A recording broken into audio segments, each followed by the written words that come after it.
a peaceful people, struggle as we struggle, and we don't look for trouble, just ask around. But when outside faces from foreign places talk about taking over, we ain't backing down. We ain't giving up no mountains, we ain't giving up no tree, we ain't giving up no river that belongs to we. Not one blue sake, not one rice grain, not one grass, not a blade of grass. This land is all I know. We're gonna make it somehow. We will bend like a bow, but never break. Our fathers came here, and they lived and died here, and we ain't moving nowhere, make no mistake.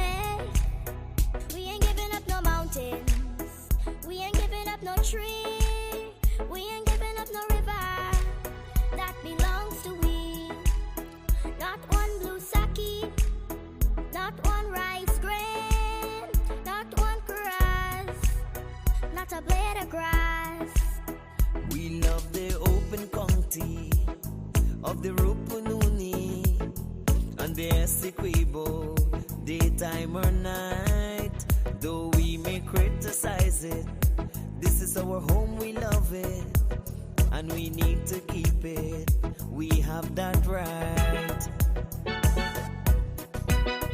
We ain't giving up no mountains, we ain't giving up no tree, we ain't giving up no river that belongs to we. Not one blue sake, not one rice grain, not one grass, not a blade of grass. We ain't giving up no mountains, we ain't giving up no tree, we ain't giving up no river that belongs to we. Not one blue sake, not one rice grain, not one grass, not a blade of grass. We ain't giving up no mountains, we ain't giving up no tree, we ain't giving up no river that belongs to we. Not one blue sake, not one rice grain, not one grass, not a blade of grass.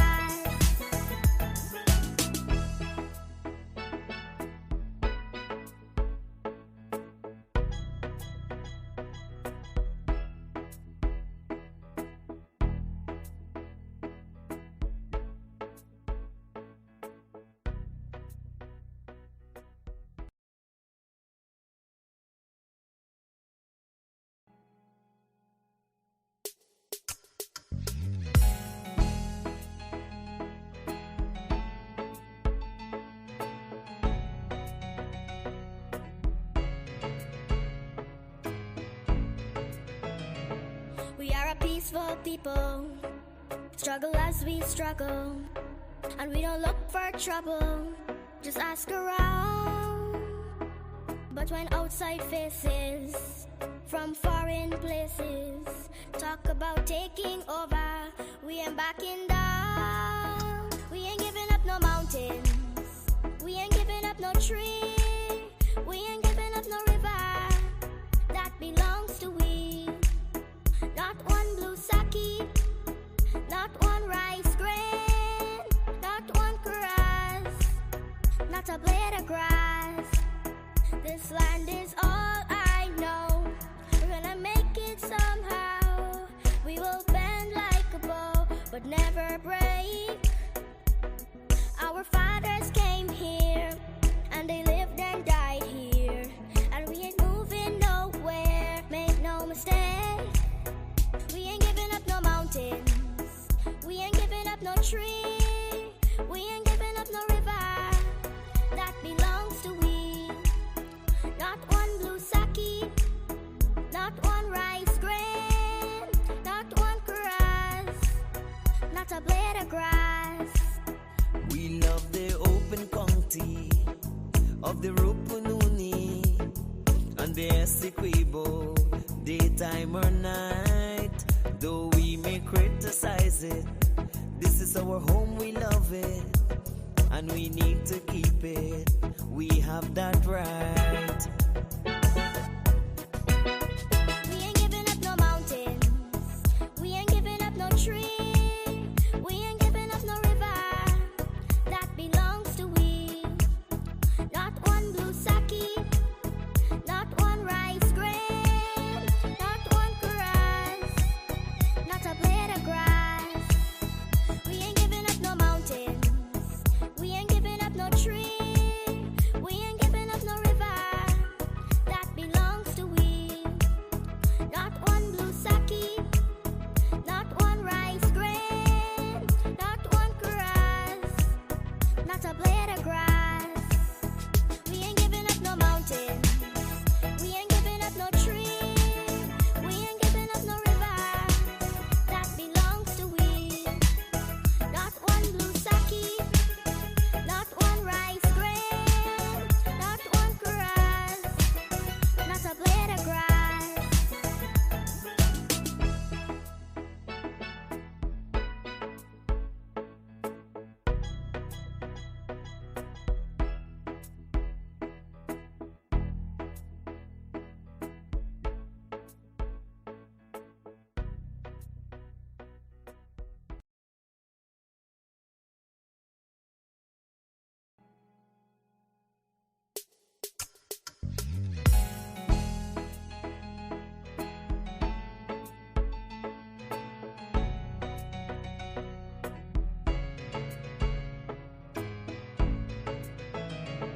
We are a peaceful people, struggle as we struggle, and we don't look for trouble, just ask around.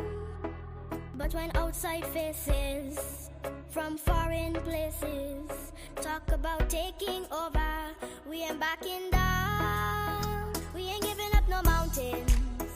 We ain't giving up no tree. We ain't giving up no river that belongs to we. Not one blue sake, not one rice grain, not one grass, not a blade of grass. This land is all I know. We're gonna make it somehow. We will bend like a bow, but never break. Our fathers came here, and they lived and died here, and we ain't moving nowhere, make no mistake. We ain't giving up no mountains. We ain't giving up no tree. We ain't giving up no river that belongs to we. Not one blue sake, not one rice grain, not one grass, not a blade of grass. We love the open county of the Rupununi and the Essequibo, daytime or night. Though we may criticize it, this is our home, we love it, and we need to keep it. We have that right. We ain't giving up no mountains. We ain't giving up no tree. We ain't giving up no river that belongs to we. Not one blue sake, not one rice grain, not one grass, not a blade of grass. We ain't giving up no mountains. We ain't giving up no tree. We ain't giving up no river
We are a peaceful people, struggle as we struggle, and we don't look for trouble, just ask around. But when outside faces from foreign places talk about taking over, we ain't backing down. We ain't giving up no mountains, we ain't giving up no tree, we ain't giving up no river that belongs to we. Not one blue sake, not one rice grain, not one grass, not a blade of grass. This land is all I know. We're gonna make it somehow. We will bend like a bow, but never break. Our fathers came here, and they lived and died here, and we ain't moving nowhere, make no mistake. We ain't giving up no mountains, we ain't giving up no tree, we ain't giving up no river that belongs to we. Not one blue sake, not one rice grain, not one grass, not a blade of grass. We love the open county of the Rupununi and the Essequibo, daytime or night. Though we may criticize it, this is our home, we love it, and we need to keep it. We have that right. We ain't giving up no mountains, we ain't giving up no tree, we ain't giving up no river that belongs to we. Not one blue sake, not one rice grain, not one grass, not a blade of grass. We ain't giving up no mountains, we ain't giving up no tree, we ain't giving up no river that belongs to we. Not one blue sake, not one rice grain, not one grass, not a blade of grass. We ain't giving up no mountains, we ain't giving up no tree, we ain't giving up no river that belongs to we. Not one blue sake, not one rice grain, not one grass, not a blade of grass.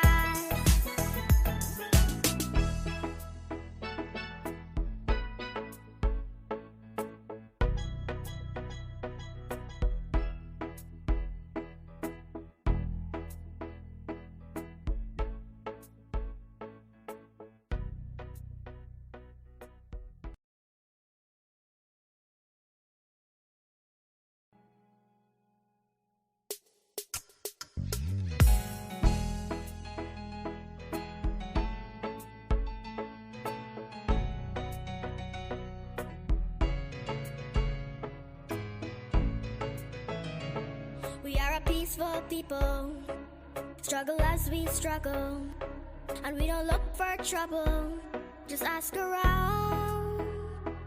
But when outside faces from foreign places talk about taking over, we ain't backing down. We ain't giving up no mountains, we ain't giving up no tree, we ain't giving up no river that belongs to we. Not one blue sake, not one rice grain, not one grass, not a blade of grass. This land is all I know. We're gonna make it somehow. We will bend like a bow, but never break. Our fathers came here, and they lived and died here, and we ain't moving nowhere, make no mistake. We ain't giving up no mountains, we ain't giving up no tree, we ain't giving up no river that belongs to we. Not one blue sake, not one rice grain, not one grass, not a blade of grass. We love the open county of the Rupununi and the Essequibo, daytime or night. Though we may criticize it, this is our home, we love it, and we need to keep it. We have that right. We ain't giving up no mountains. We ain't giving up no tree. We ain't giving up no river that belongs to we. Not one blue sake, not one rice grain, not one grass, not a blade of grass. We ain't giving up no mountains. We ain't giving up no tree. We ain't giving up no river that belongs to we. Not one blue sake, not one rice grain, not one grass, not a blade of grass. We ain't giving up no mountain. We ain't giving up no tree. We ain't giving up no river that belongs to we. Not one blue sake, not one rice grain, not one grass, not a blade of grass.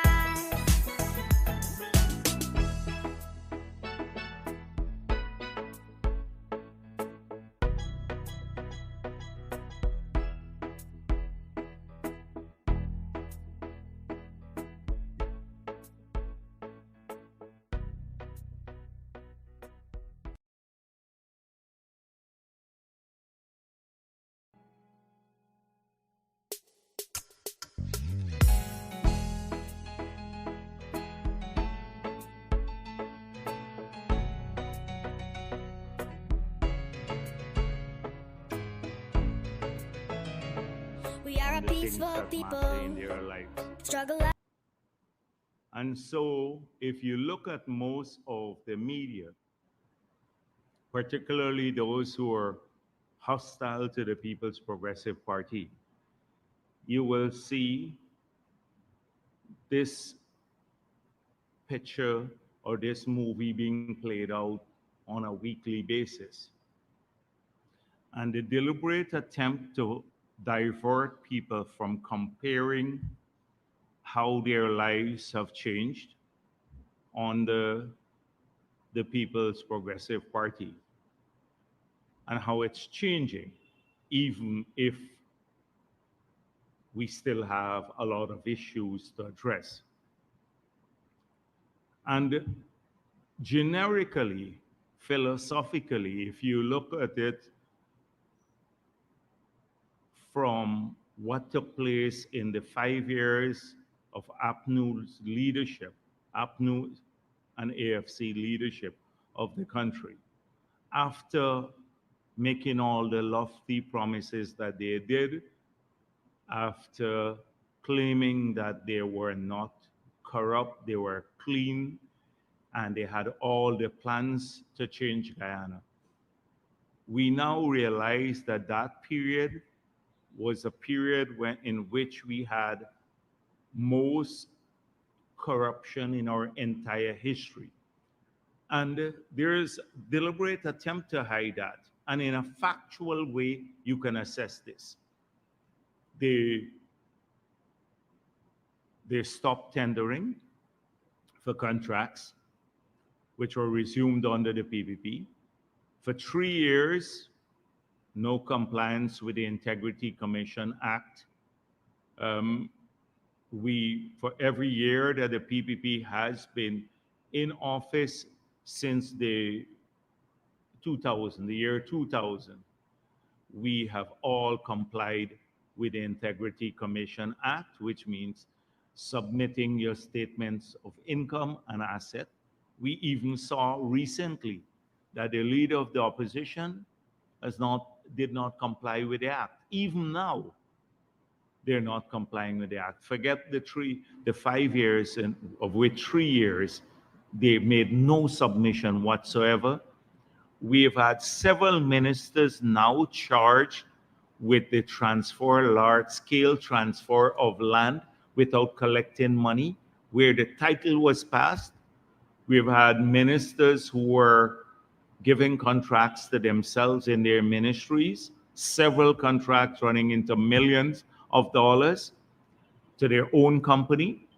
We've had a situation where Mr. Patterson gave several contracts, bypassing the tender process, and to companies aligned to them or that submitted unsolicited bids. So that was the situation then. If you look today, you see the procurement, in spite of all the talk about procurement problems under the PPP, it's transparently done. People bid for projects now. They may not be happy with the evaluation process, but they have a means that is in the act to protest that was put there by the PPP when it passed the procurement law. They have a means to do that. And all of these the awards are placed on a website. So Guyanese now can see which company has won what, especially by NPTAB, the large contracts by NPTAB. They can go there and have an indication of how many contracts are there. So when you see a social media commentator or anyone saying this company has won 5 contracts here, it is because of information that we put out in the public domain that APNU did not put out. They never maintained that website, which is a requirement of the law that was passed when I was president. The same law that removed the cabinet from the award of contracts. So people discover a company getting 4 contracts. They discover it because of the information that we put out on our website. Because we have nothing to hide. Now, I'm not saying that there are no problems with the procurement system. You've heard us many times speak about this, about corruption in some areas. We recently embarked on a countrywide discussion on this matter. The Minister of Finance and I, we were in Essequibo, in Berbice, in Region 5, in different areas, talking to contractors and the regional authorities and laying the rules out that there must be full compliance with the Procurement Act. There was training done in some of these regions. We identified several companies that are linked to public officials and in some of these regions. And we made it clear to them that once they hold those positions, that they cannot bid in their own name. However, if we can't take away the right to work from their family too, once it has nothing to do with their ministry. We made that clear. We've tightened up the system enormously for small contractors that we wanted to help, and there are over 2,000 small contractors that have started under the PPP. Maybe about 500-600 of them that I know of are Afro-Guyanese companies that did not exist in 2020 when APNU was there. They're now working and getting contracts. We have moved to a raised bid system. We have removed a feature that APNU put in the contracts. Normally, there would be a contingency fund. Under previous PPP governments, there would have been a contingency fund as part of the contract. Last year, we discovered that was changed under APNU, and they put a provisional sum in the contracts, and that provisional sum could have been used by the engineer at his discretion. So if there is a 60 million contract, a $600 million contract, say you have 60 million in a provisional sum that the engineer could use at his discretion. Under us, it used to be a contingency fund, and if you had to tap the contingency fund for escalation in the work or the variation, you had to seek the approval of the tendering authority before you could use the money from the contingency fund. That was changed. Last year, we discontinued it by circular. We just discovered it, that was a feature that they had introduced that we were not aware of. So there are lots of that The attempt to clean up the system has been enormous.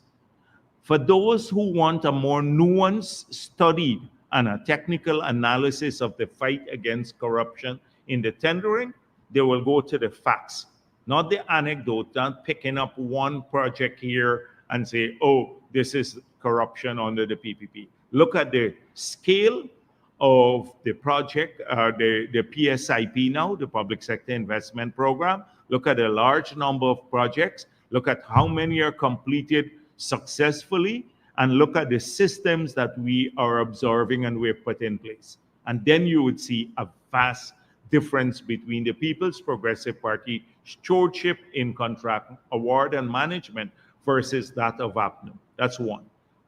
So a lot has changed. Secondly, the newspapers and the others, those are hostile to us, would want you to stay away from, philosophically again, the hopelessness of the 5 years. If you talk to an ordinary citizen or a businessman or a taxi driver in that period, they would say, oh, money is not in circulation. Taxes, the taxes have gone too high. They put on nearly $100 billion of taxes over time. The people lost jobs in large numbers. I don't need to prove that again. If anyone has eyes to see or would just go back into the period, talk to the miners, talk to the people in the forestry sector, the sugar workers, and you will get the picture of what I'm saying. 35,000 people lost their jobs, and many others who had jobs saw a decline in their income because of slow economic activities. That was the era that was there. So what should the conversation be about today? Why don't they want to talk about the following things? So jobs. How has the PPP done in creating jobs versus APNU? And if you look at it objectively, you will find that 60,000 people are working more now. I can demonstrate, I've gone through crudely the numbers. I can go past that. I can demonstrate that in great detail. 60,000 people are working now that were not working in 2020. So why do you think they want to stay away from that? The comparison of the track record. You'd never hear that. Oh, Slabrook News or somebody else or the Kaieteur News would say, oh, we don't believe the numbers. Well, I can show you in the sectors. You can see the sectors, the people who are engaged back. Could go sectorally. That's fact-based.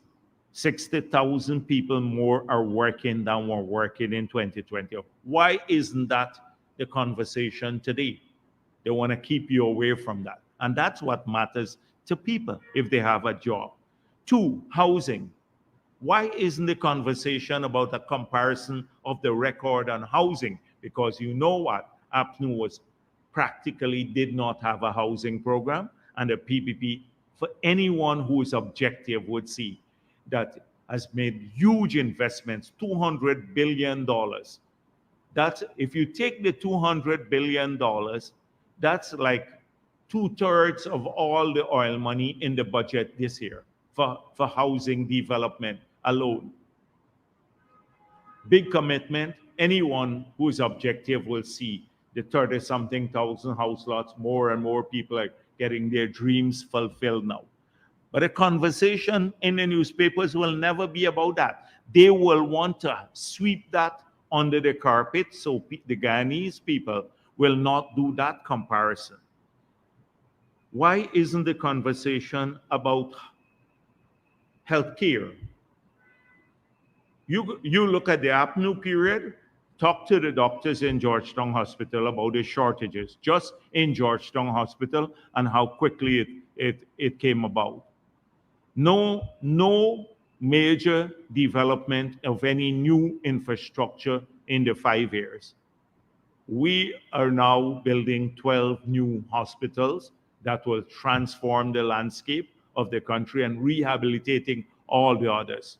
Linden, Kokwani, Berbice, all of the others that are where they don't have new hospitals, they will be retrofitted. That should be the conversation about who is providing better health care. What about schools? What about education? If you had a conversation about that in Guyana today, 1,000 scholarship under APNU went to the ministers and their families mainly. 28,000 already studying now. 28,000 people studying on the goal alone, and another 22,000 through other programs. Why? What about university? 35% increase in university fees. It's next year, it's going to be free under the PPP, UG. Now, this year, we're writing off 18 billion of old student loans. Why isn't the conversation about education, tertiary education too? And we have moved the budget from $53 billion for the education sector to $135 billion in 4 years. 135, more than double, 160% increase in the budget. If you take out the part for tertiary education, it's $10 billion for that. So from about 50 billion to 125 billion for primary, nursery, and secondary. And that means schools, classroom improvement, teachers' wages too. Teachers' wages. I pointed this out in 2015, the teachers' wage bill was 15 billion. In this year, it's $40 billion. It's $40 billion. Why isn't the conversation about that? Why isn't the conversation about taxation? Who has taxed the people more?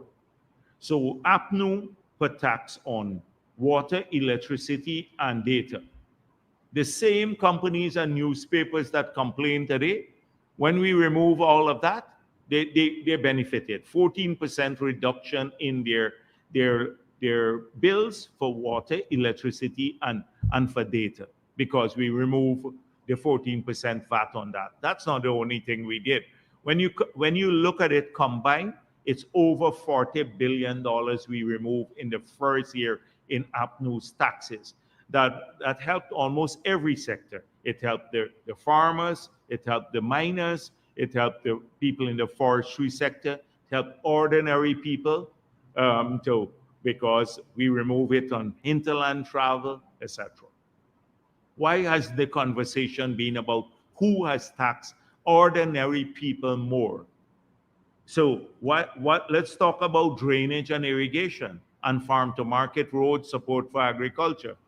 It's practically nothing on the APNU. If you look at it now, let's talk about highway development and building better infrastructure and community roads. Practically nothing on the APNU. The only thing that they did, the highway, was to complete the Region 3 one, which we left for them, and the East Coast Highway, which also was a PPP contract. Nothing else. Nothing else. Nothing else. What about, I can go on to talk about the highway development, the bridges. 3 bridges of majors, maybe that they call major bridges. We have over 400 of these structures now under construction across the country that will change the lives of our people. What about the investment climate?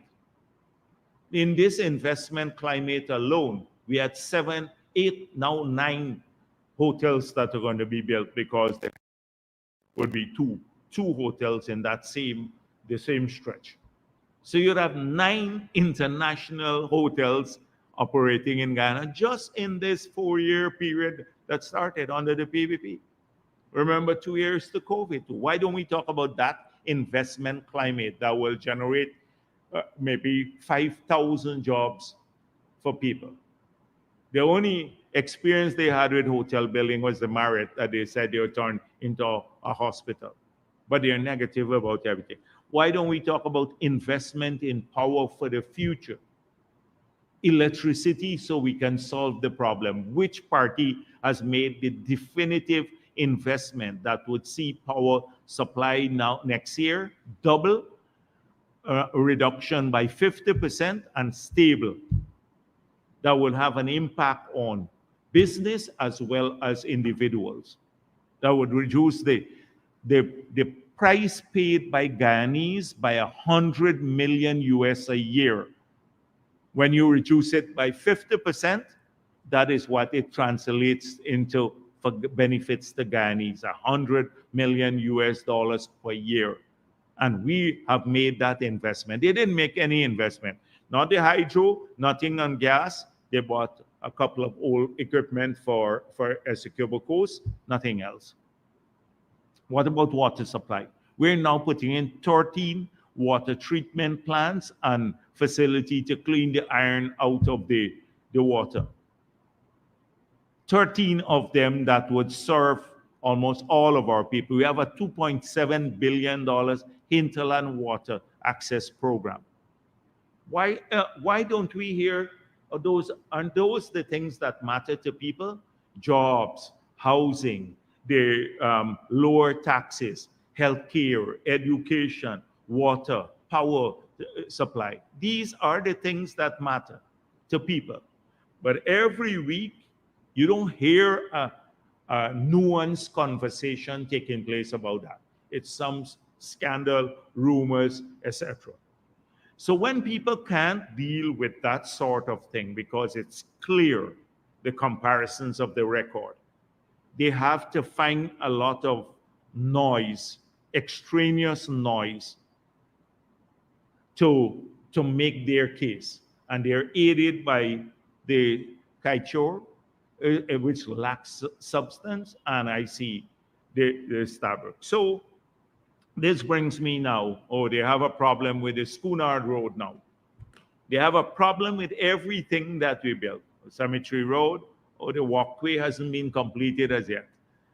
The walkway hasn't been completed as yet. The Schoonard Road, a little bumpy, you might bump a little bit more. Everything that we do. The bridge will come in 1 year late. That's not true, but that would come in. Not that they would never build the bridge, would have never built the bridge. The East Coast Highway now in the Indian villages would be 2-lane, and in the Afro-Ghanese villages will be 4-lane. A 4-lane highway from Jamaica to Georgetown. That is their comment on the public infrastructure. Similar to corruption everywhere. Without regard, this is how they're approaching it. So one time the toll was too high. AFC used to campaign in Berbice. We're killing the people in Berbice now.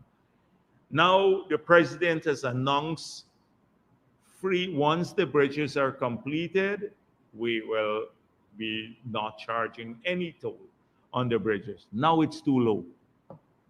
And we want to give a benefit to the people of this country. So what is even worse is this Starbucks editorial. Listen to this. And as I said before, I pay attention to this because these anonymous people here.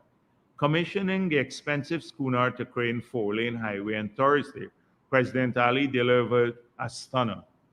When completed, commuters over the new high-span Demerara River Bridge will not have to pay any tolls. The same would be the case for the Wismar Bridge under construction and the crossing of the Berbice Bridge, he said. So I thought everybody would embrace this. Governments work for people. It's not monkeys that will cross the bridge. It's our people, all right? So they would have big savings if they cross the bridge. They would all benefit, including Norton, if he takes a trip across the Region 3 or goes across the bridge in Wismar. It's not anybody. If Ramjatan takes a trip across, he gets the Berbice Bridge, he wouldn't have to pay. I thought it's a great thing. That's what governments do. Governments work for people, and it's a good initiative if they could afford it. So no commuter currently would balk at it. First, the president's announcement aligns perfectly with the concerns raised by Dr. Bertrand Ramcharan in Tuesday's edition of this paper about the autocratic tendencies of this government. So the announcement of toll-free benefits to our people, the people of Ghana, all of them, regardless of their politics or anything else, is become a demonstration of the autocratic tendency of the government. So this is a new one for me. It said there had been no discussion whatsoever of this decision. It's not even been in the party's manifesto. So that's the first error that they make. There has been full discussions on all of these issues. And the reason we are going to concrete structures, the reason we could not build a fixed structure in the Berbice River at that time, because one, we didn't have the resources to do so,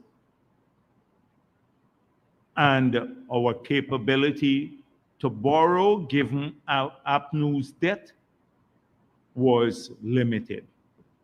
But we had to get that bridge built because people were spending hours, sometimes days, at the ferry.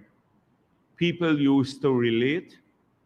They would take their relatives to the airport to fly to New York, and they would get in and go back home, and they would fly and reach New York, and they would still be at the bridge, at the crossing, waiting to cross.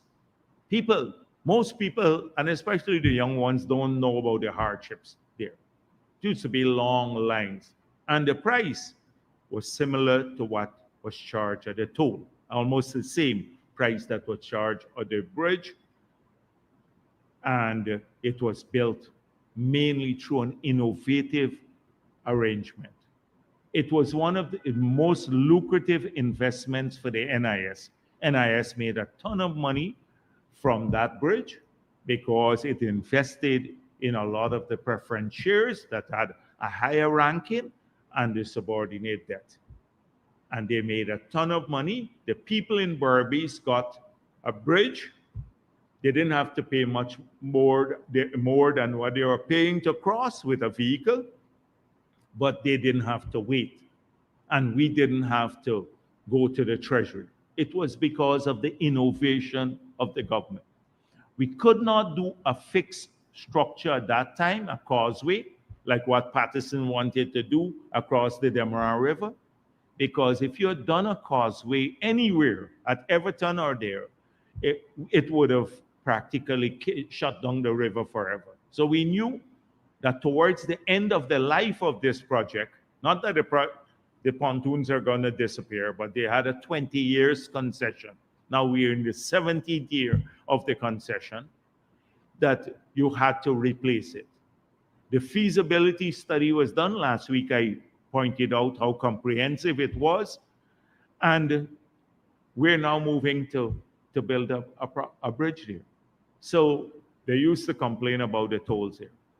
But what's wrong with giving people toll-free access? Every one of these bridges now will be 4-lane concrete structure. 2 are under construction. So the maintenance costs, this is a 75 years live bridge with little or no maintenance. You don't have moving parts anymore. So the cost of maintenance plummets. They make a point about who's going to pay for the maintenance of the bridge.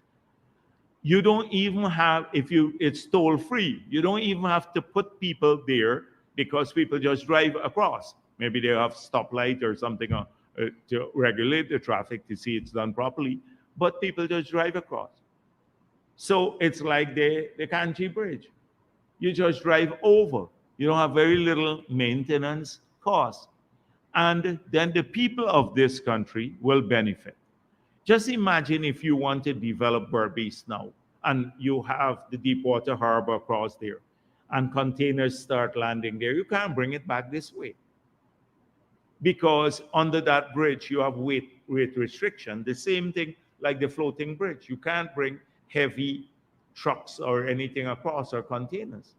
It's essential for the territorial integration of Guyana and also for the development of these regions that are populous. 5 and 6, 3 and 4 are the most populated areas. But the bulk of our population live in these areas. So, so what's wrong with giving toll free? But it's dictatorship now. Ali is a dictator, autocratic. Ali announces toll free thing, not taking away people's rights or freedom of speech or anything. He's saying, oh, you're going to have a benefit from the government. Once we finish these bridges, you're going to not have to pay toll. But he becomes autocratic now because he didn't consult with the NGOs. He didn't consult with the editor of Kaichor News or Stabrook News to announce this policy. He's autocratic, must consult with everyone. When the people elect you for 5 years, they expect you to fulfill your promises and to do things that benefit them. Not everything has to be in your manifesto. We've surpassed our manifesto a long time. We've surpassed our manifesto a long, long time. The other party didn't even look back at their manifesto. And so this has become autocratic. And they repeat in the same editorial all the things we have given answers to already. They spoke about, oh, we took too much money out of the NRF. So we pointed out already that in Guyana's case, we've started saving. Norway did not save a cent for the first 25 years. They use Norway as the model for a country that has used oil money well. Norway did not save a cent for the first 25 years after it started producing oil. And it had a higher per capita income at the starting point. But they would use Norway as the model for managing resources, but make a stupid statement like this. In our case, we've already started saving, and not a word about how we have made transparent the entire receipt process for money from these oil companies and also the spending process, because every cent has to be appropriated now. There's no direct charge on the NRF, so every cent has to be appropriated, which means open debate in the parliament as to how to use the resources. None of that has been mentioned here. Already the repetition of it. And then, oh, we are flush with oil money again. So, well, I dealt with that last week about how much, if we take all of the oil money, what it means. A single project, the gas to energy project, $2 billion, is more than all of the oil money in this year's budget. A single project. But it's crucial. It's crucial for the changing this country. And that's why we're doing it. And the budget, oil money is only 70% of the budget. So it says the toll-free across the bridge, the toll-free announcement, yokes future governments to this policy. Well, APNU, we had no taxation on medical supplies, on education materials, on VAT, on electricity, on water, on data, on hinterland travel. How did that not yoke APNU? When they came into office, they put a tax on all of these things. If a miracle happens and they get into office, it doesn't yoke them. They can charge toll on the bridges. Remember, Norton said they want to remove the subsidy from electricity so that you have higher electricity bills. So they can, how stupid is this in an editorial? How stupid? Who would make an assertion like this? What yokes them? What binds them to that? It's a stupid thing. And then they come back to the cost of living thing. Ali didn't mention cost of living. Well, Ali's government has addressed the cost of living in several areas better than any government that I know of. And I've dared them to come back and tell me which government has done what we have done to keep electricity prices stable from 2020 to now, to keep water price, to ensure water prices are stable and lower, to ensure that the transportation prices are maintained, and that everyone who buys a gallon of gasoline or diesel gets a subsidy of $500, to bring down mortgage rates, to bring down data. These are the 5 components that are huge in your cost of living too. I acknowledge food prices move sometimes, but I also said any government to tell you, or any NGO that anyone can control that, it would be lying to you. You can't control the supply of vegetables to the market. Because if the vegetable are scarce, the prices would go up. If it's abundant, it will go up. If you have more middlemen, as we're finding now, if you have more middlemen, then the price goes up. Because the price that the farmers get are a fraction of what the prices are in the market. Because you have 2-3 middlemen who buy the products, produce and sell them. But so they went back to this. Suddenly, from toll to bridges, they can deal with autocracy of Ali. He becomes a dictator because he announces toll-free travel across these bridges. They talk about it's an unwise how he would yoke the opposition by doing this, which is nonsense. They talk about the NRF, raiding the NRF, which is not true. And then they repeat the whole thing about the cost of living without saying the billions of dollars that this government has invested, that the opposition says we shouldn't do because they want to remove subsidy.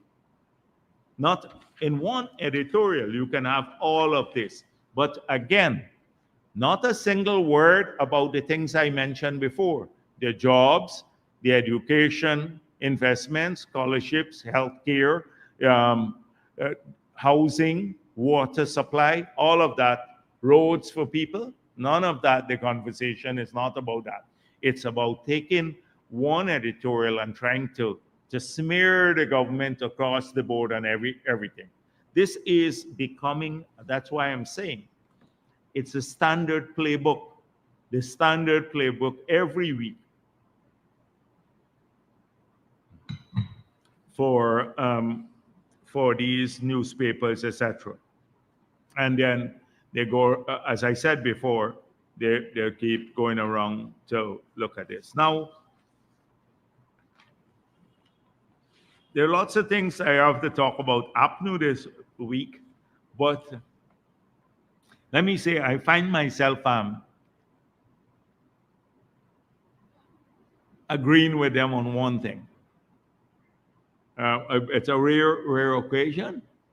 It's a rare occasion, but I think for the first time they've actually made sense. And they said government should focus energy on fixing math problems rather than surveying schools with pit latrines. I think this was a direct hit at Nigel Hughes from the PNC, repeating what we said a couple of weeks ago about his focus on pit latrines. He didn't discover the new school at Quebana or the one at Kosoro causing $2 billion that is more than the entire capital budget for 4 regions for all the sectors in a single year by APNU. One school, bigger than the capital budget for 4 regions across health, education, everything else. He didn't discover that. He discovered a pit latrine in a school. And then I think it was a criticism of the ministry, and I want to add my voice to it too. They basically ran around to do a survey of pit latrines, fell into the stupid thing about trying to please these people and responding to pit latrines. We have a bigger mission here, and I agree with the PNC on this one. That it is improving education. And look at what we're doing in bulk. Eventually, everyone would have flush toilets in the school in the hinterland too, and we'll be able to do it for everyone. But we're still going there. We've just started producing oil. Everyone believes that 29,000 Guyana dollars a month, that's all the oil money for Guyanese citizens. Anyone who believes that that makes you rich needs to get his head examined. Glenlal too, included. He's a major one. So we're on the way there. So this is one thing that I actually agree with them on, that Nigel Hughes, he flies in, he found the Pitla train here, went into the Pitla train, said, "Oh, I should have flush toilet here in the hinterland." So that's what his discovery. I think it was a direct hit at him basically by APNU. And I think this is in retaliation for what they're telling people on the ground about the PNC. So they go around campaigning there in Bartica and other places, and they're telling the people, we are not part of the attempt to rig the elections. AFC telling the people now that APNU had all the SOPs. They didn't show us the SOPs. And that, lying to the people again, because you remember Cathy Hughes and Ramjatan seeing the Russians voting for people here in Guyana and stuff like that they had to deport. But they're lying on the PNC, putting them alone in the heat, right? So PNC must have picked it up too. The Norton and the others, that they go and say, we are not going to collate with them, lying to people again like they did in the past. And then that we believe. So someone should ask them at their press conference, if any of you will go, if they stand by the rigging, that it was the PPP who rigged the 2020 elections. It should be an interesting thing. It should be an interesting. So I think that was PNC. But you remember I said that the PNC is going around, walking around, circulating some flyers, and that the flyers are really sad. I could help them even produce better flyers. So these are the ones. They've had this a couple of years. They're going around the country. No hope under the PPP. APNU AFC government, hardly any blackouts. Hardly any blackouts. Remember one time they said they end blackouts, but hardly any investment to solve the blackout problem, because they were living off the investments that we made. They need to understand this thing called time lag, that whatever you invest today in will affect you tomorrow. So if we put in place investments, like we bought new power plants, a couple of new power plants, it ran their life. The old ones we had there, they didn't put in anything new. So the old ones are collapsing on us. And that's what we are trying to address. But we are fixing it definitively. They established over 2,700 small businesses in indigenous communities. Somebody needs to get these people examined, really examined. If you say they distributed over 15,000 titles and 5,000 house lots and stuff like that, bunch of lies. They make up these things, and of course they have my name in it too, in their flyer. I don't know why they got to put my name in their flyer. Every flyer they got down there, stupid flyers. And then they came out with something in the Kaichor News. I thought this was a dance they announcing. Look at this. This looks like this is their new putting oil money in the hands of people. So to make UG tuition free. I thought we were doing that next year. This is what they're going to do. To applied research to solve hard problems. This is what they put. BPP, PNC, APNU in government will invest more billions yearly in applied research to solve hard problems. The biggest problem we got is rigging elections. How do you research rigging elections? It's like I don't understand who writes these things for them. And so I heard Holder went and read out a number of roads they want to do and stuff. A lot of these are already, we're doing them. So he said, we want to connect Linden to New Amsterdam. That's part of the Deepwater project we are speaking about and the connection to Brazil through multiple links, road, rail, electricity grid, all of that. It's part of a bigger vision to make Guyana a major entry point into northern Brazil and to provide access out of northern Brazil into the Atlantic. And we're discussing this even with President Lula, where it started even when I was president, and we're forwarding it. He takes out a little piece. We connect New Amsterdam to Linden. You know, it's the dog whistle again. New Amsterdam is our stronghold, Linden, so it takes that little bit. That's what they're gonna do. How they're gonna connect that. Now you may have 10 people using, or maybe say 1,000 people using that road, but they're opposed to building a road going to Diamond. We're spending too much on infrastructure. How many people live in Diamond coming out into the city on the East Bank, including people from Mako? And they're opposed to us building the road from Mahaika to Georgetown, or the Schooner Road from Crane to the bridge, bypassing the traffic jam at Freedom Hoop. They're opposed to all of that, too much money on infrastructure. But they will build a road from Linden to New Amsterdam. How many people would use that road on a daily basis? You just tell me. That's their priority. So every week they go with these mediocre things. It's like somebody sends them an idea. You know, people say we are like a party that is rigidly controlled. But people don't make a promise unless they clear it with the leadership. And I told you in the manifesto, personally, we went through every promise we made. I had to vet it as general secretary and a leader of the opposition. Every promise we made, because we had an intention to fulfill them. They got Holder making a promise. Holder was working with a gold dealer recently. He had no experience whatsoever, announcing promises like wildly all around the place. But you know why people don't take it seriously? Because they know whatever they announce, they're not going to do. They don't have a proven track record of doing it.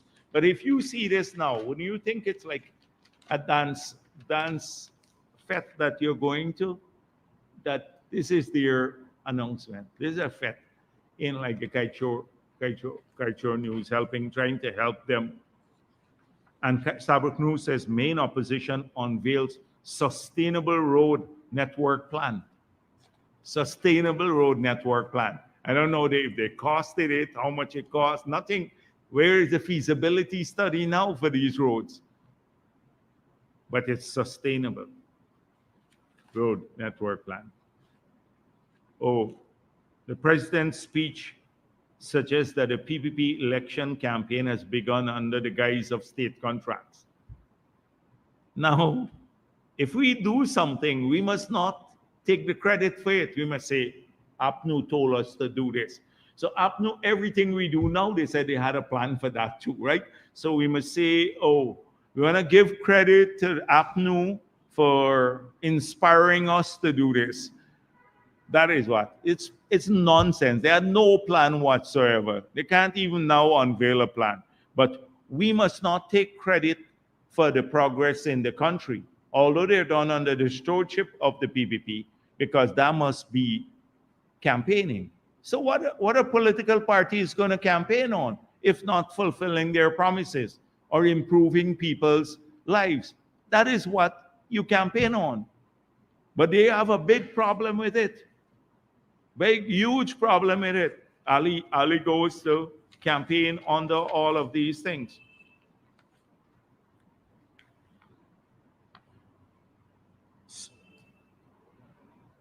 The editorial, I haven't seen any editorial on the PNC's, maybe I may have missed it.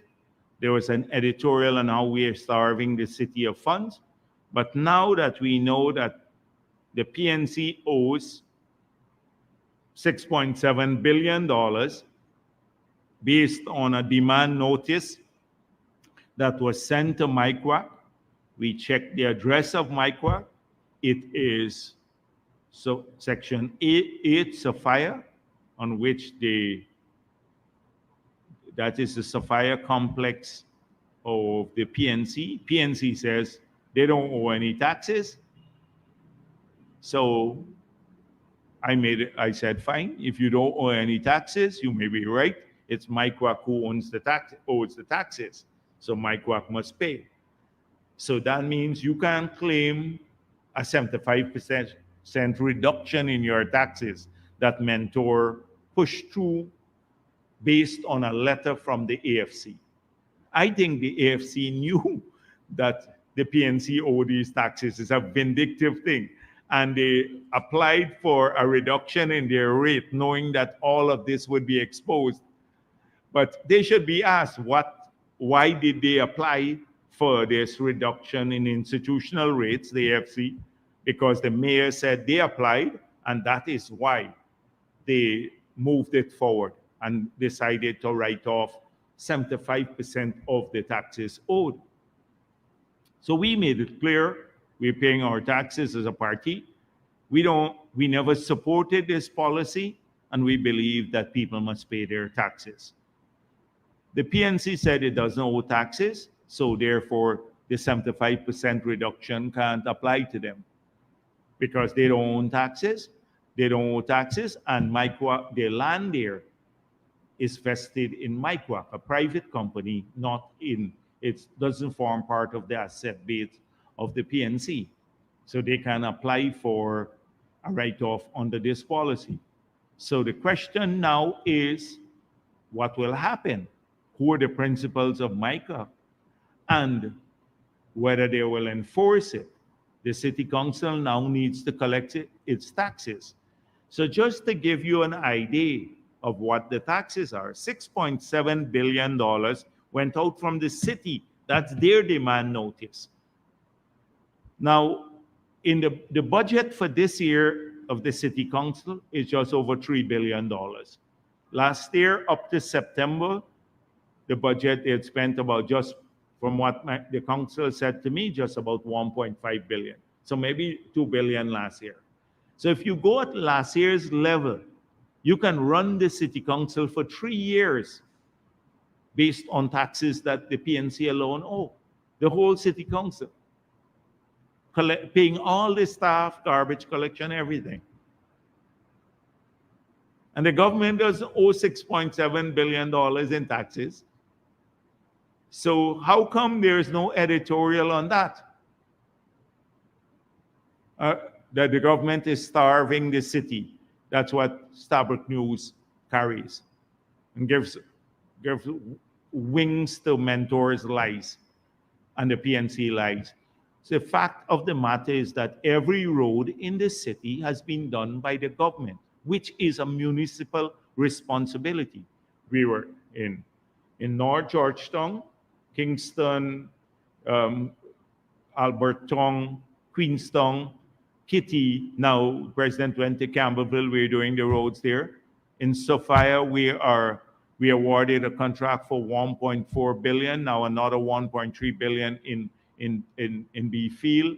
We have built roads in West La Penitence, All Boys Town, Charlestown, West Romville, East Romville, Alexander Village. We've moved in Rassville, all of these areas, and now we are going into Lodge and many of the other areas. Almost every road in the city is built by the government.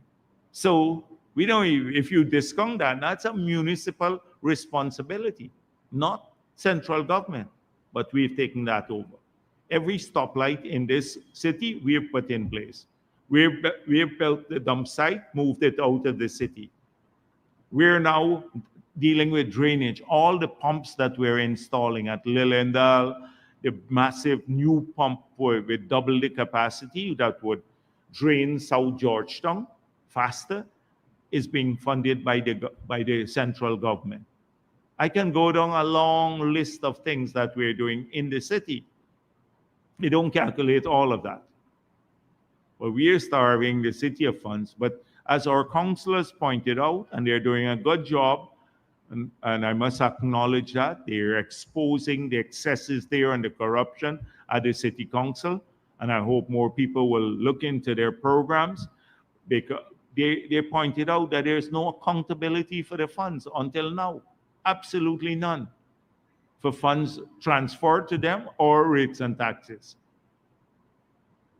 And so I'm hoping that this issue doesn't get swept under the carpet, because this is one that brings the PNC and the AFC in the spotlight, and it tells you about how they deal with institutions. They don't even believe, they operate with impunity and arrogance. Oh, we don't need to pay to the city council. How come the PP every year pays its rates and taxes? They don't believe in those things, because we're PNC or AFC. It's the impunity, the same impunity that has led them to rig elections, the same sort of thing. But of course, that would not warrant 3 years. You can run the city council on this money, but that wouldn't warrant an editorial. But government is starving people for funds. So, and then the last one is about, I see the AFC put out a statement saying that the PPP is linked to the narcotics bust. So the usual from the usual useless AFC, they're just hoping that somebody will pay attention to them. Like the shine is coming off Nigel Hughes, because people are seeing him for who he is. Their leader, Nigel Hughes, has been the lawyer of choice for the drug dealers. And that has been historically known. Anybody who looks around, go back into our history and see how many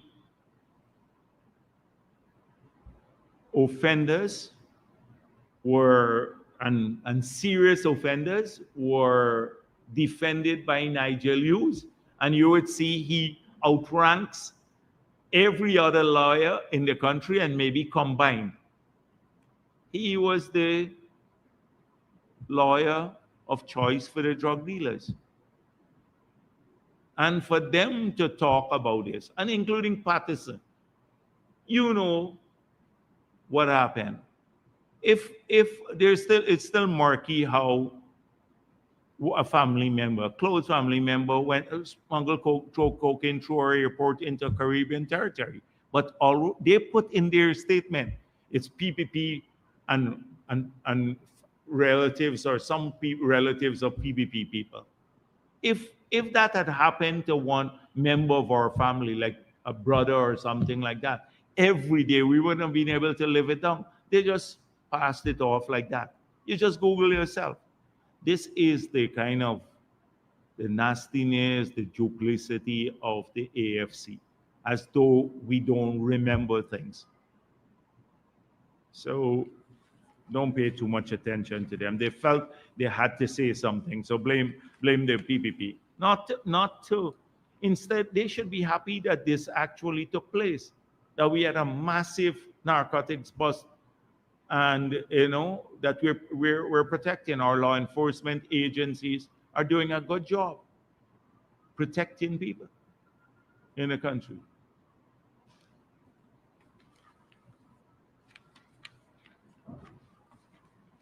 So that I'd end there. And by the way, or let me just deal with one thing. Anil Nandalal made clear yesterday what the regulations for the Cybercrime Act that was passed on the APNU would entail. Now, we believe in free media. We believe in people freely expressing their views on the internet. We're not for censorship on the internet. We will promote that, people's right to freedom to freely express themselves. But the United Nations now has come up with model legislation about crime that is perpetrated in cyberspace. So the regulations will fit into the United Nations framework of what they have defined would be crime in cyberspace. It's only people who do that, like to extort people using, cyber means or cyberspace to exploit people, or people who like are exploiting women. We've already, when I was president, we passed that job. People would take a photo and blackmail people, of women or and for all sorts of reasons. People who exploit our children, like child pornography and all of these things. These are important things for us. We're not going to allow that to happen in our country. But this is not to regulate what people say. We believe in freedom of speech and freedom of expression.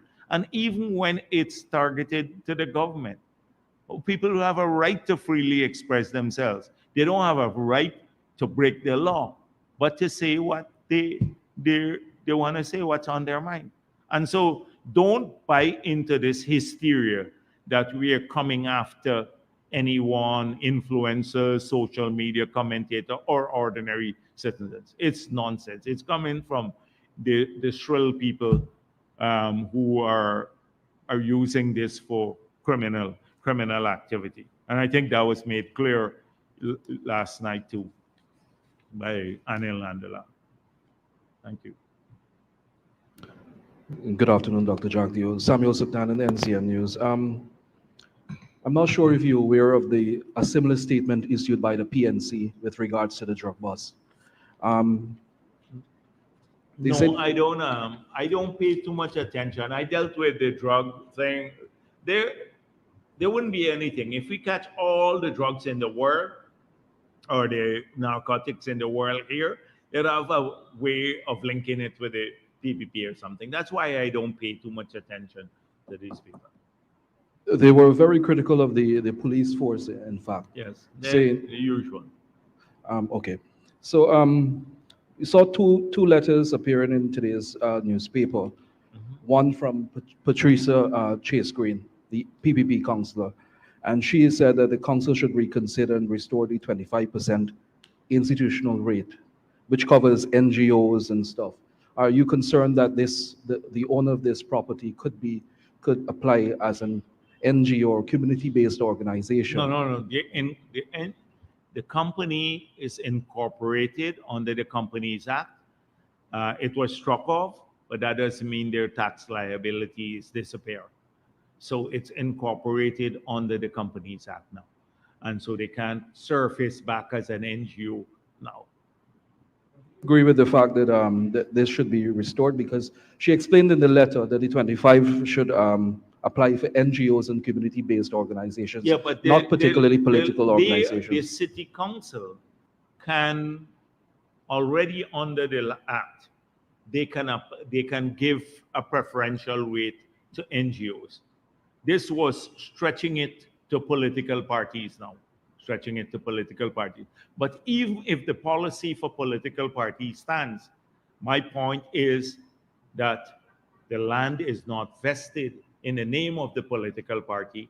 Therefore, it would not be eligible for this new institutional rate. So it is vested in the name of a company, and companies now can't benefit from that institutional rate that they recently pushed through the city council, even after we objected to it. Thank you.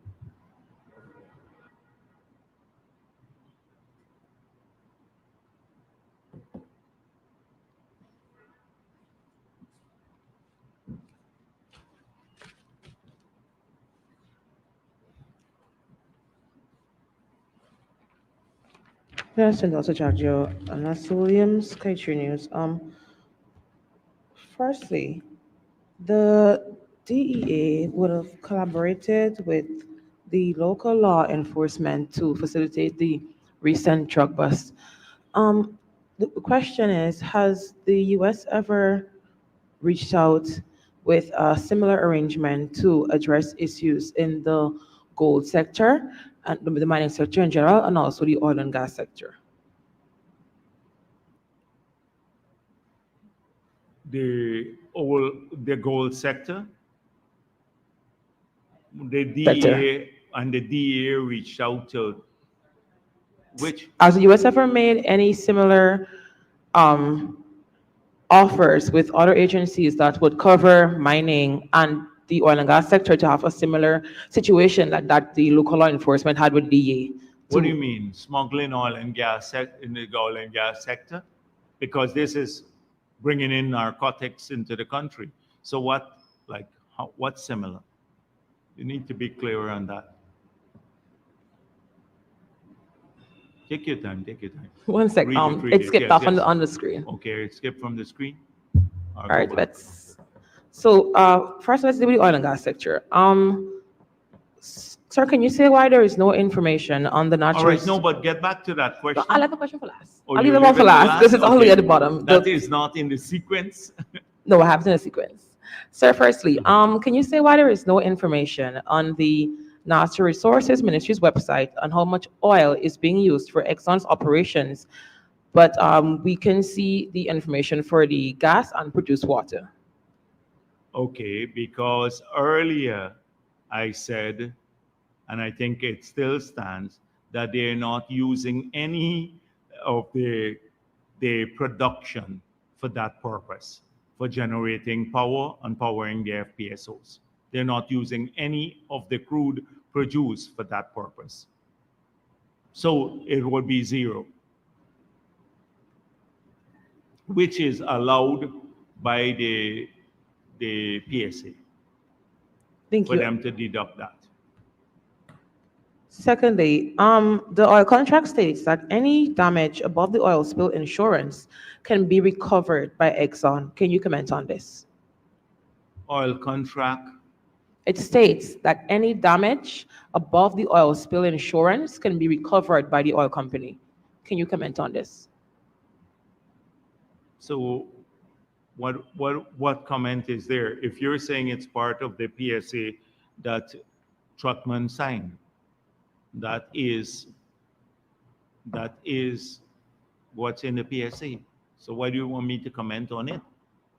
It's part of the PSA. You read the PSA, Trotman signed that, sign up to that.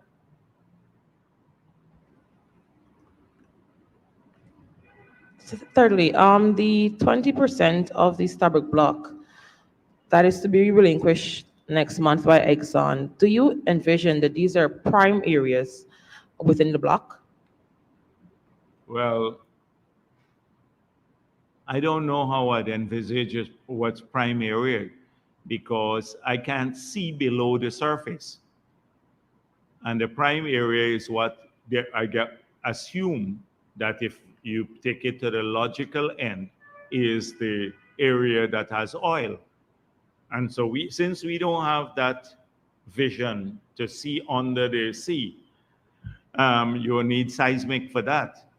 How would I know what's prime area or not? It could be an area that looks like open water, just like that. This is all open water out there, but it could be prime, and next door could be mediocre. So that is something that we can't tell. I can't answer definitively because I don't know. No, it would be impossible to know what's prime or not until you have seismic. But I would assume, think about it. If you're a company and you know this area is prime, you have to relinquish 20%. Will you relinquish the prime area? It's not logical. Sometimes you have to think logically too. I know that's a rarity with Glenn Lyle, but Yes, go ahead. Sir, you have steadfastly defended the award of the contract to the one-year-old company Fulcrum to monetize Ghana's gas resources, despite concerns about the firm's experience. There has been some information coming to light now that the other bidders for the contract would have had more experience, but they weren't considered. Are you still standing by the award of this contract to Fulcrum? So again, we're in full maligning mode. So I saw a lot of people, and Starbuck News has weighed in on it. Oh, Jagdeo, Fulcrum, the decision, etc. This has happened many times before. It happened with Marriott. It happened with the airport, etc. Last week, you yourself asked me if I have shares in Fulcrum now. I've gone from so. Shares. I Huh? asked you, how well do you know the CEO, and Yes, but and have if you ever I, discussed the gas first monetization? question was about shares. You go back and check if it's either your memory is weak or mine I because have you never asked me. you about shares in All right, Fulcrum. well then check it. But you told me also that you saw Sue one time at a function and didn't see him, right? So you remember that. So I think your memory might be a little shallower than mine. But let's not deal with that. Let's deal with I the think that question. comes with age. All right, okay. Yes, and you're not that old, and you're still You don't know shallow. that. Anyhow, right. So, so let's deal with this Fulcrum. There was a bid process that went out. Several companies made submissions. The government of Ghana, the Ministry of Natural Resources, put in place a technical evaluation team. The technical evaluation team completed their work, and there was a submission to the cabinet by ranking all of the companies. That was taken by the Minister of Natural Resources. A couple days ago, I asked him, did you know that this guy, Jesus, was part of the bid? And he said, no. And personally, I did not know too until after the award was made and I saw him at one of the meetings. So that's very clear. It was not individual based. So we asked the evaluators, which came out in the public domain. Were you aware he was part of the bid and he was working for ExxonMobil? And they were aware of this, but they evaluated not just experience, is the proposal that you have. This is the mediocre kind of approach that people sometimes in the newspapers take. So first of all, you evaluate a proposal. You ask for a proposal. What are the elements of this proposal? You don't know. You just latch on to one thing, experience. But the experience is not necessarily in the person or the age of the company. It's the experience that they bring in the proposal. So I've already, when I looked at it, the first question was asked after the ministry put out their statement when the matter was raised at the beginning. I looked into this matter and I said, here are the companies associated with the bid that the evaluators looked at. They're McDormand, I think it's Schlumberger, it's Solaris, it's the ERM. These are some of the biggest companies in the world in their fields that are associated with this bid. It's their collective experience that you are evaluating here. They're part of a proposal, not when the company is incorporated. It is a proposal. Do they have the requisite experience to develop a project of this nature? And the answer in this case is yes, because of these companies. Not the Jesus guy, but the proposal.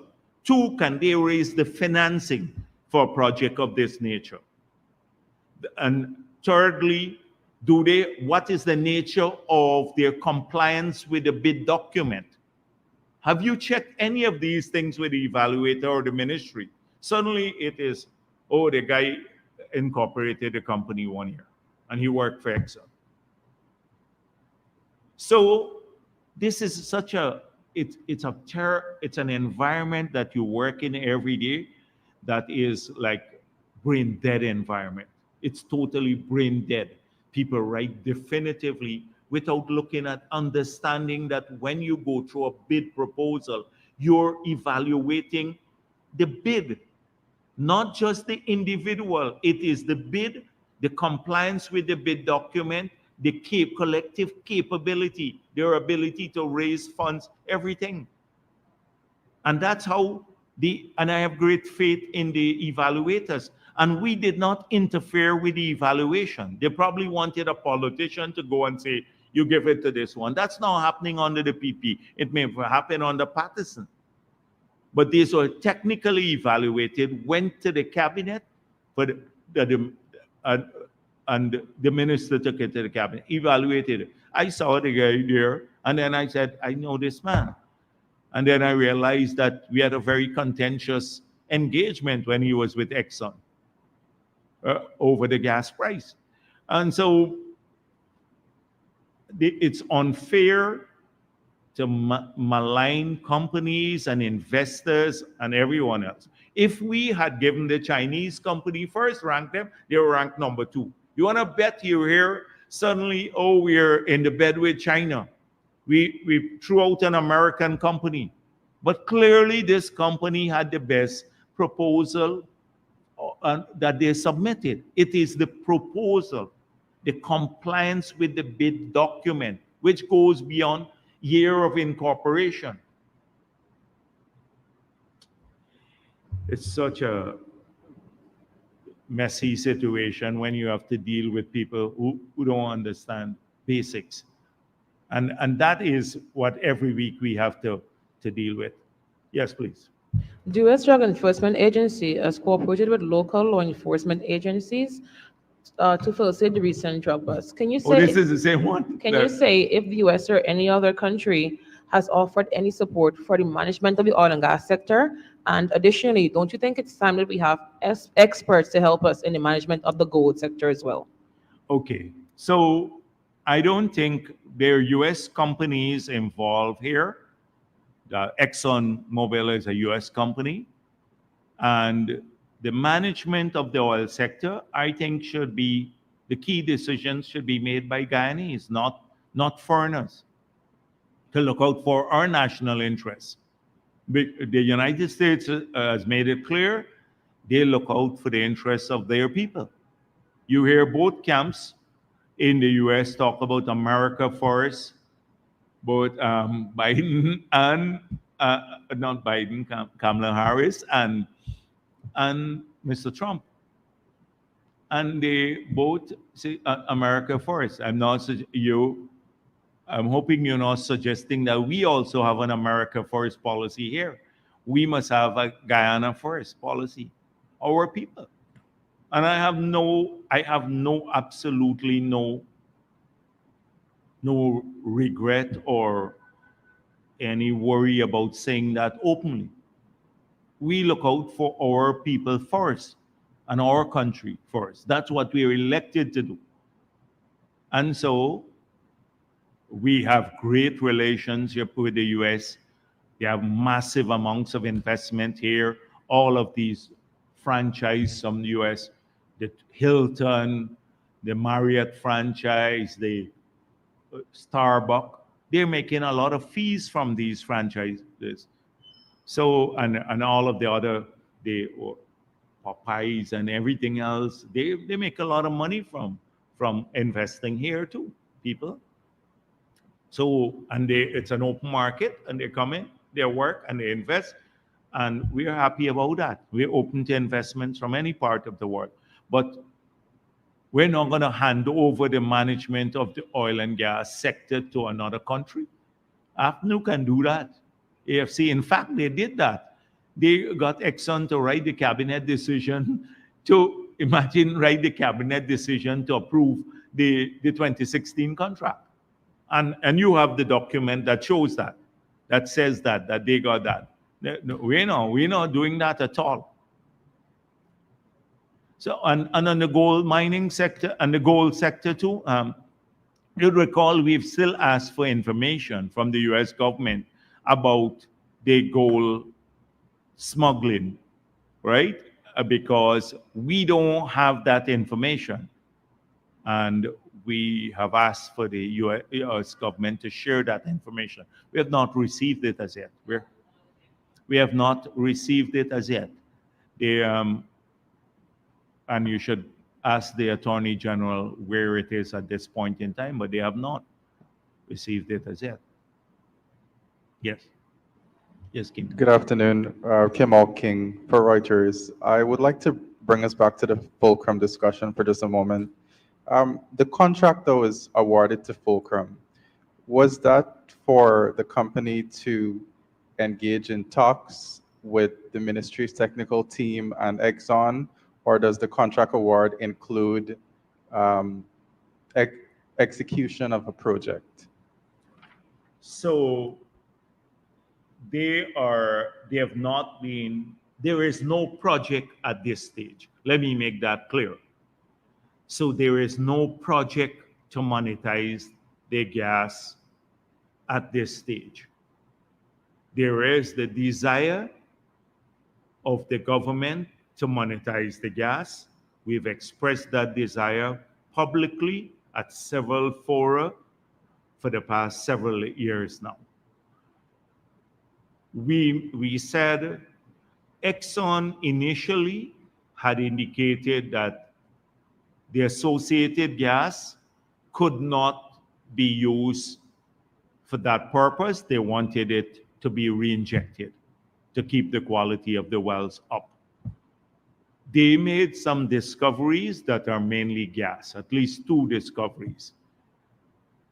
So we did not agree with Exxon.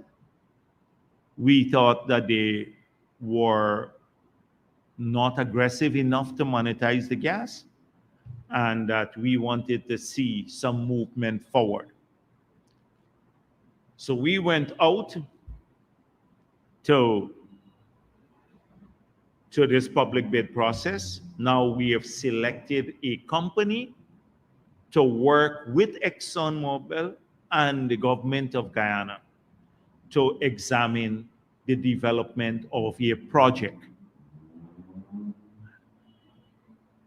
So we believe they will be better equipped. They may have more data and more knowledge than the government to push Exxon in that direction and to give us a feedback whether the concerns are real or not from Exxon.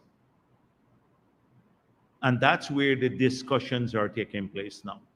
There is no contract awarded for any project at this point in time. There is no project at this point in time. There is the exploration of how we move to a project to monetize the gas by looking at several options on the demand side, the cost side. And then we believe that if you do get to a project stage, that not all of this should come to cost oil, that some of it can be privately financed so that you have greater benefits flowing to Guyana. So that's where we are at this stage. So right now, there is no project to monetize the oil and gas. So Fulcrum doesn't have a contract for a project. There's no project. They just have been ranked, they were ranked number 1 to work with ExxonMobil and the government of Guyana to develop a project. And we're not even sure that will happen. They're happening right now. These talks are taking place, and you should follow up with the minister a bit more about the discussion and the talks. But so it's again misleading. I think that Fulcrum has been awarded some big contract. So what I wanted to get an idea of too is what exactly is in the proposals that the companies? I don't know if they would allow the release of the proposal, but you should talk. The ministry could probably give you a great idea about, because when they showed me the differences, it's major differences between the proposals that came in. Some people did a lot of work on submitting proper proposals. So I don't know, you should ask them, because I don't think you can make public people's proposals just like that. But maybe the company might be inclined to do so themselves. You mentioned that Fulcrum may be able to push Exxon more. Is that you see the link there between Mr. Roncallo and his past with Exxon as an advantage? I I don't know that was a consideration when the bid took place, when the evaluators looked at it. As I said before, they evaluated the best proposal. This is their view. But I don't think that it would hurt, because if he had information on the reserves there, and he was working for the company, he may have information that makes this, that would that would cause the other party to think twice should they try to keep it away from us. That is Exxon. Thank you. For oil now, could you stay, are you in budget preparations right now for 2025? They're all, yes. Budget preparations start around August or so. So generally, people start submitting very soon their Oh, proposals. okay. I wanted to pick your brain too on, so in the mid-year report, it stated that the government expects more export value and more revenues to come from the oil sector because of the increase in production. It has revised up all its numbers.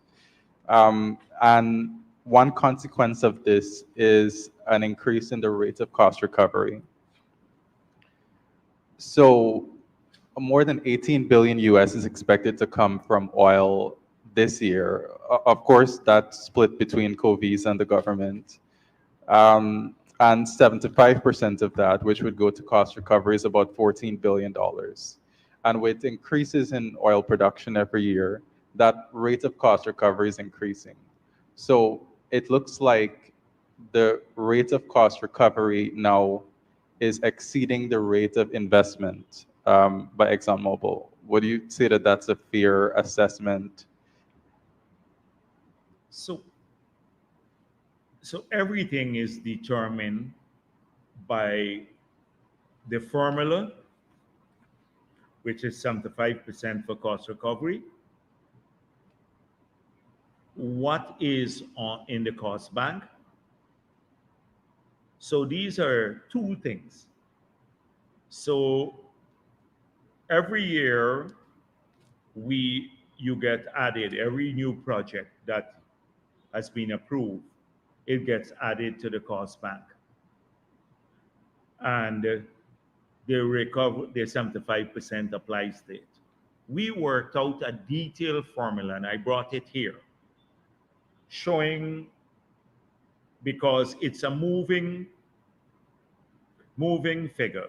If the price of oil goes up slightly, you can then recover, you can faster. That is the cost bank. You can amortize the cost bank faster. If it comes down slightly, it slows down the pace of amortization of the cost bank. Secondly, if you increase production, it also could speed up the amortization of the cost bank. So it keeps moving all the time, because prices move everything, and sometimes by shipment. But the inexorable trend or tendency is that the revenue in the future will grow significantly because we're accelerating the amortization of the cost back. So that's my answer to you. Without getting into the numbers, because that changes based on the variables that I mentioned. Okay, thank you. So the reason I pose that is because one of the criticisms you might hear is that as Exxon adds a new contract, this pushes back the Yes, cost but that's recovery period. that's what I said. So every time we add, so we have approved X amount, 6 projects, right? And also the pipeliners on that project. So that's say the 7th. They are going to apply for another one. So, but I think the acceleration of the amortization is taking place because of we're operating now. The price of oil is much higher today than it was when the numbers were done. The original numbers were done as to the length of time it will take to amortize fully the cost back. But since also we have been adding, we've been adding to the cost back the new projects. The conclusion that I had come to with this is that if Exxon and its partners are now recovering more in a year than they are investing, then So they're getting back their money that they put back. yeah. So if the amortization is happening at a faster rate, then the addition of new projects no longer pushes back the cost recovery period. No, but it can't be that straightforward. It's based on a number of variables. So that's why I'm giving you the framework with every variable that affects the rate of amortization. So the few variables, one, it's the volume of money to amortize, and two, the price of oil and the volume produced. And when the formula is applied to that, in that equation, that will determine the pace of amortization. So I don't want to, because every day the number changes. Is there anything else? All right. Thank you very